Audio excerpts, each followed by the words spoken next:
안녕하세요. 한자로드 101번째 시간입니다. 오랜만에 인사드리네요. 한자로드는 지난 100회를 마지막으로 마무리되었었습니다. 다만 최근에 제가 온라인 강의로 만든 게 있어 추가로 올려보도록 하겠습니다. 오늘은 일종의 보충 강의로 생각해 주시면 될 것 같습니다. 오늘 설명드릴 내용은 지난 부스 강의 때 함께 다루고 싶었던 내용인데요.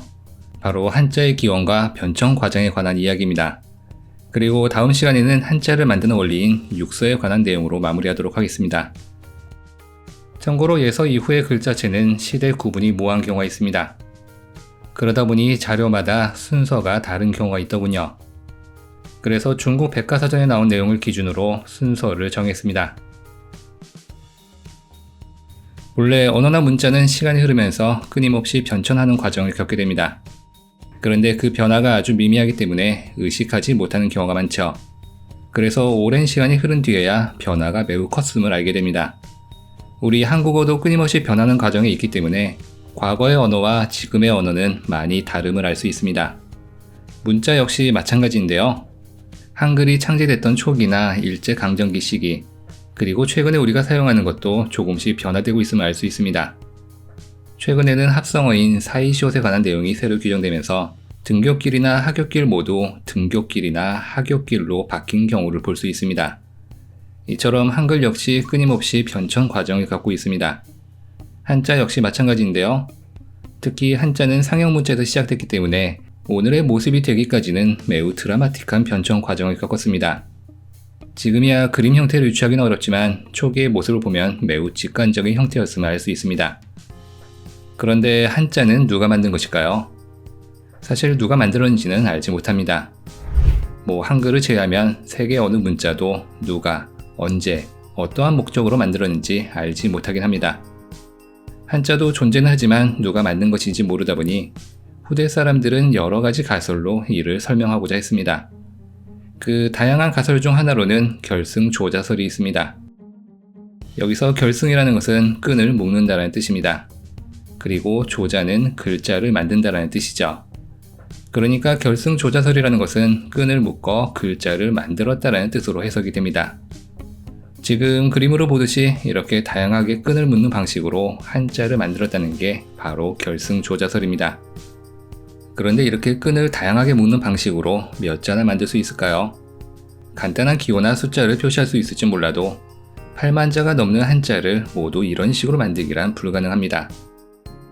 그래서 이 결승조자설은 그저 한자의 기원을 설명하기 위한 하나의 가설일 뿐 역사적인 사실로는 인정받지 못하고 있습니다. 이 결승조자설의 한계를 중국인들도 모르는 건 아니었습니다. 그래서 또 다른 가설을 내놨는데요.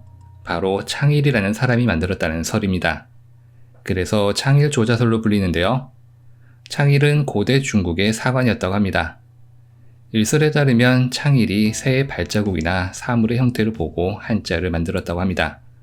하지만 창일이 실존 인물이었다는 증거도 미약하고 또 실존 인물이었다 할지라도 그렇게 많은 문자를 혼자서 만들기란 불가능합니다. 중국인들도 이러한 가설에 한계가 있다는 것을 잘 알고 있습니다. 그래서 옛 중국인들은 창일을 평범한 사람이 아닌 신적인 인물로 부각시키기도 했습니다. 그림처럼 창일의 눈이 4개로 그려진 것도 바로 이 때문입니다. 사실 인류 문명이 발전하는 과정에서 탄생한 문자 대부분은 오랜 시간에 걸쳐 만들어졌고 또 집단 지성에 의해서 탄생한 경우가 많습니다. 이집트 문자나 알파벳 등도 오랜 시간 동안 많은 사람들의 손을 거쳐 지금의 모습을 갖추게 된 창조물이라 할 수 있습니다.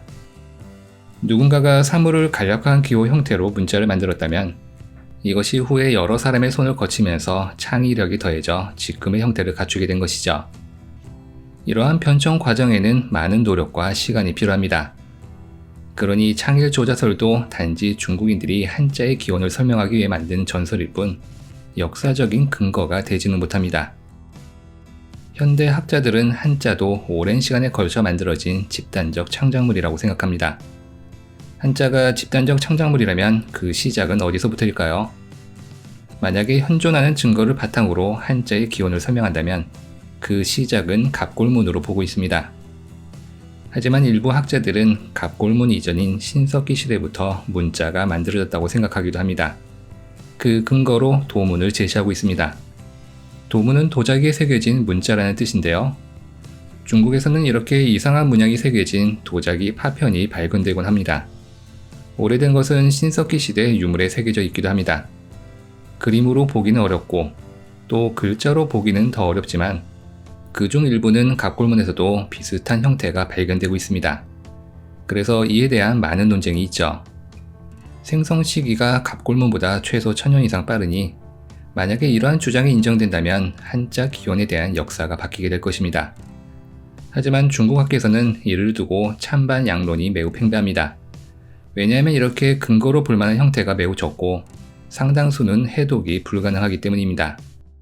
다만 그중 일부는 갑골문에서도 동일한 형태가 발견되기도 해서 연관성을 완전히 부인하기는 어렵습니다. 후에 또 어떠한 유물이 발견될지 몰라도 아직까지는 인정받지 못하는 주장이기도 합니다. 참고로 도문은 신석기 문화인 앙소문화권 유적지에서 종종 발견되고 있습니다. 이렇게 실체가 명확하지 않은 도문을 제외하고 명확한 근거로 한자의 기원을 설명한다면 갑골문이 있습니다. 아마 많이들 들어보셨을 텐데요.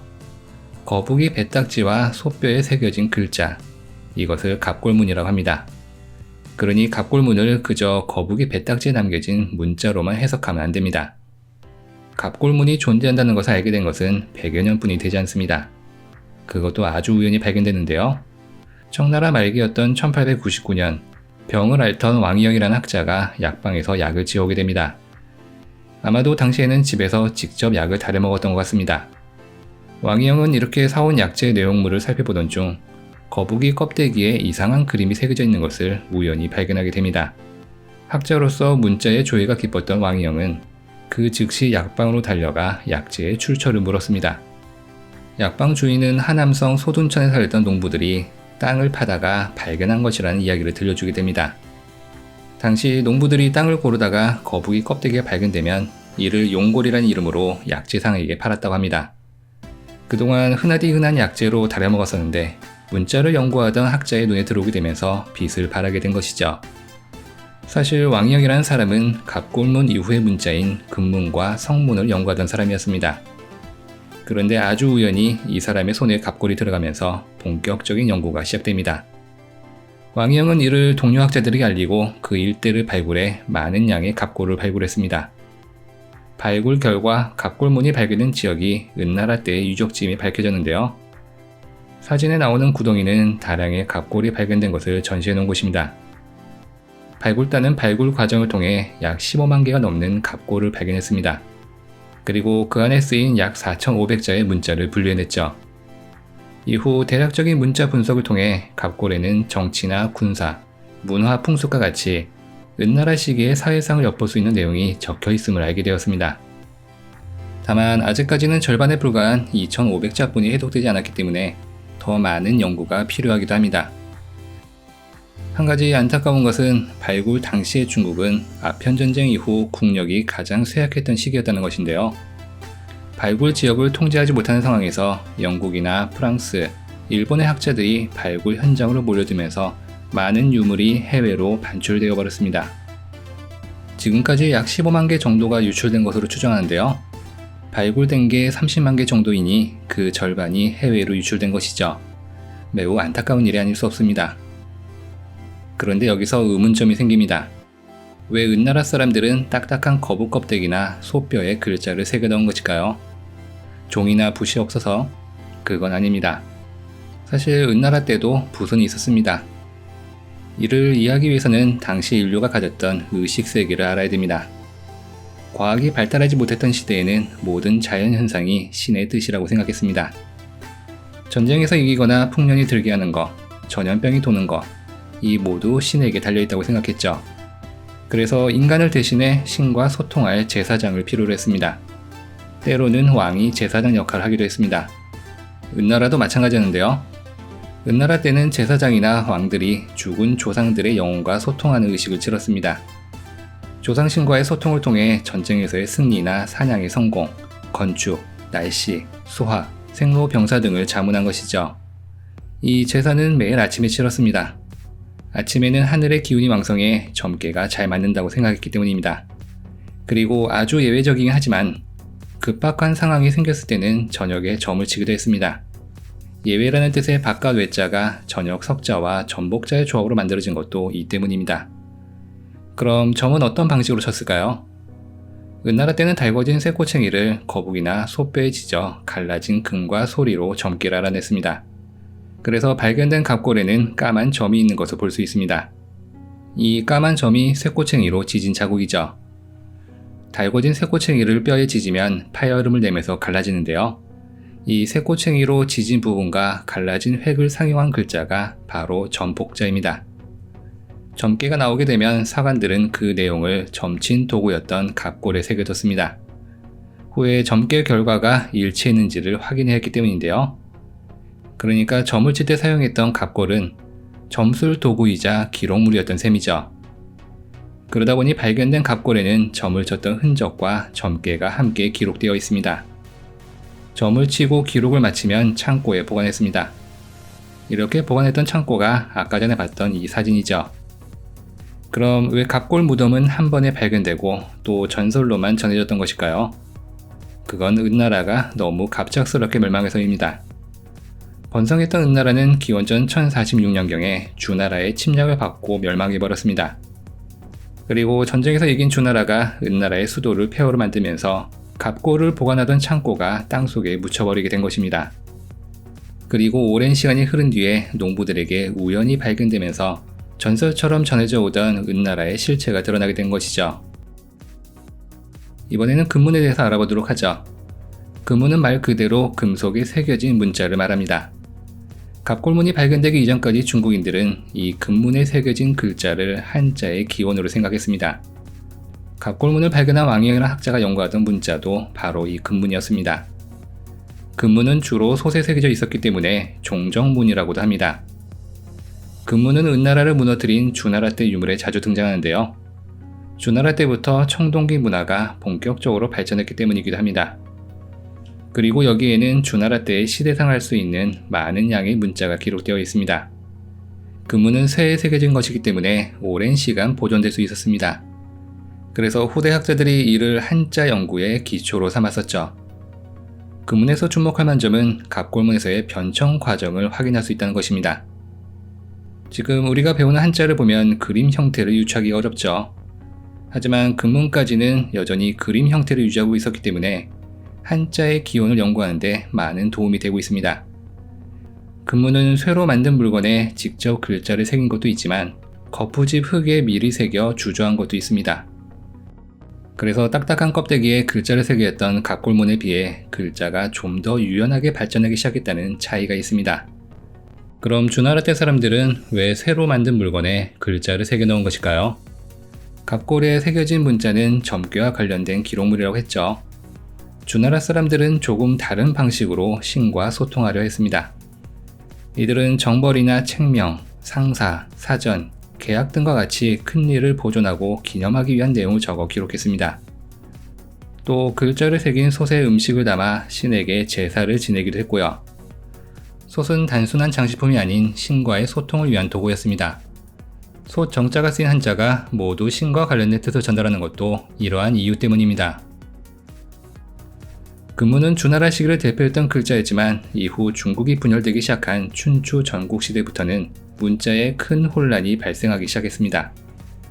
중국의 패권을 놓고 다투던 제, 초, 연, 한, 조, 위, 진나라 모두 자신들만의 고유한 서법과 이체자를 사용했기 때문인데요.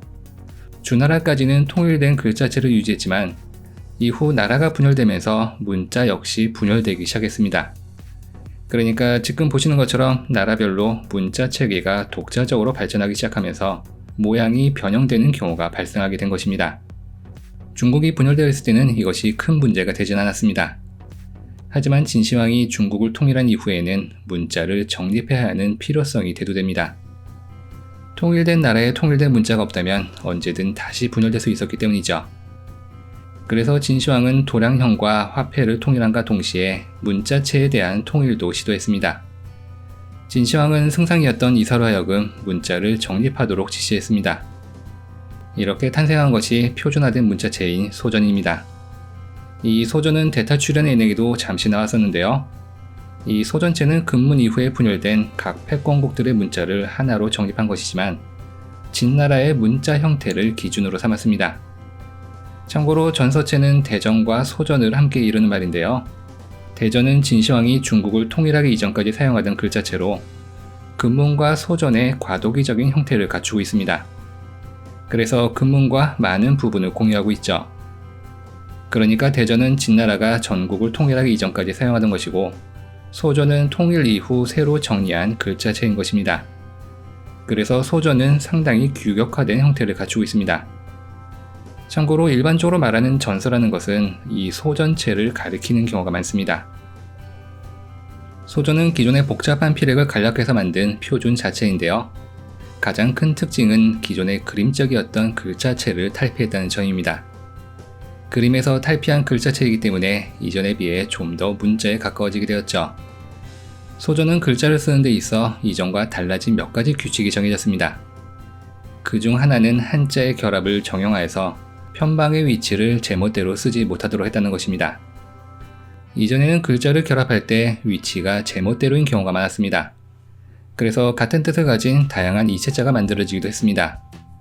하지만 이러한 규정이 정해지면서 더 이상은 이체자가 만들어지지 못하게 되었습니다. 다른 하나는 글자마다 구성되는 필획을 규정해 문자의 통일성을 유지하도록 했다는 것입니다. 이러한 문자 통일 정책으로 인해 소전체는 한자 체계를 정립하는 기초를 마련했습니다. 소전은 글자가 지니는 아름다움 때문에 지금까지도 많은 서예가들에게 사랑을 받고 있는 글자이기도 합니다. 그래서 지금도 도장이나 서예체로 많이 쓰이고 있습니다. 그림 형태였던 갑골문이 금문과 소전을 거치면서 점차 문자 형태를 갖추게 되자 이제 글자의 획을 긋는 형식이 바뀌는 예서체가 등장하기 시작합니다. 이 예서체가 의미 있는 것은 지금 우리가 사용하고 있는 한자의 형태를 갖추고 있다는 것인데요. 그럼 왜 선이 이쁜 소전체를 버리고 직선 형태의 예서체로 바뀌게 된 것일까요? 소전체는 글자체는 이뻤지만 한 글자 한 글자 둥근 곡선을 그리는 방식이었기 때문에 효율성이 떨어졌습니다. 글자를 쓰는데 너무 많은 시간이 소모됐던 것이죠. 그래서 진나라 때 일부 관리들은 행정 업무의 편의를 위해 둥근 형태의 소전체를 직선으로 그리기 시작했습니다. 이렇게 시작된 것이 예서체입니다. 두 종류의 글자를 비교해보면 알겠지만 예서체는 직선으로 획을 긋는 형태였기 때문에 시간이 획기적으로 단축됐습니다. 진나라 때 등장한 예서체는 드물게 사용되다가 한나라에 이르면서 본격적으로 사용됐습니다.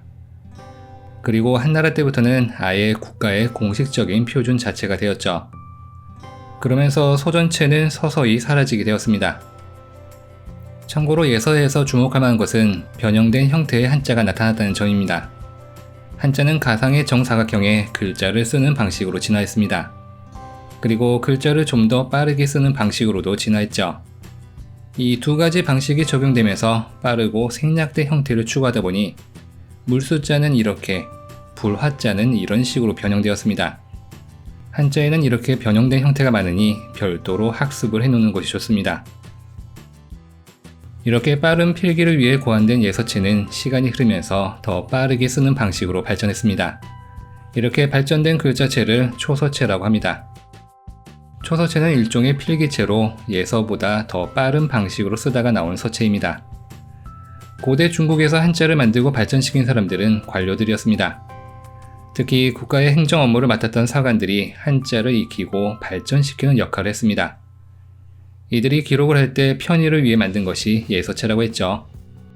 이것을 더 빨리 쓰는 방식으로 바뀐 것이 초서체라고 생각하시면 됩니다. 초서체는 예서체를 사용하던 한나라 때 만들어진 것인데요. 공식적인 글자체였다기보다는 예서의 보조적인 성격으로 쓰였습니다. 예서체를 빠르게 쓰는 과정에서 새로운 글자체가 파생된 것이죠.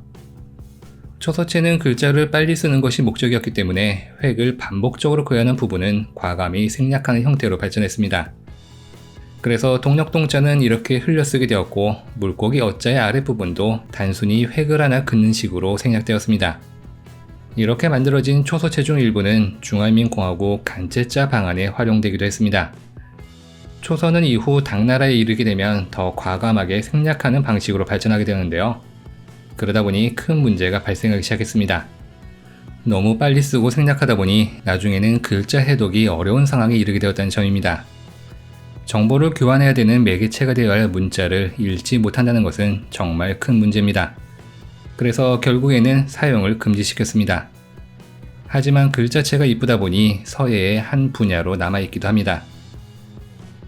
이렇게 초서체 사용이 금지되면서 다시 정확하게 필기하는 방식으로 돌아오게 되는데요. 이렇게 등장한 것이 해서입니다. 해서는 소전 이후에 등장한 예서와 초서의 단점을 보완한 것으로 한나라와 위나라의 교체기에 형성되었던 것을 당나라 때 자체 표준화 작업에 의해 정립한 글자체입니다. 지금 우리가 알고 있는 한자의 중심이 되는 글자라고 할 수 있습니다.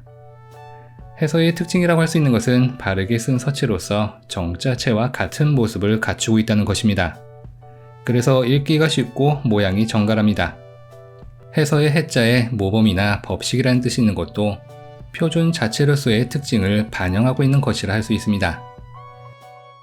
해서체의 특징 중 하나는 글자를 정확한 피력으로 쓰던 예서와 글자를 흘려 쓰는 초서체의 특징이 각각 결합되어 있다는 것입니다. 해서체를 잘 보면 마무리를 할 때 삐침이 가느다랗게 끝나는 것을 볼 수 있습니다. 이는 초서체의 특징 중 하나인데요. 우리 한글의 궁서체에 가깝다고 할 수 있습니다.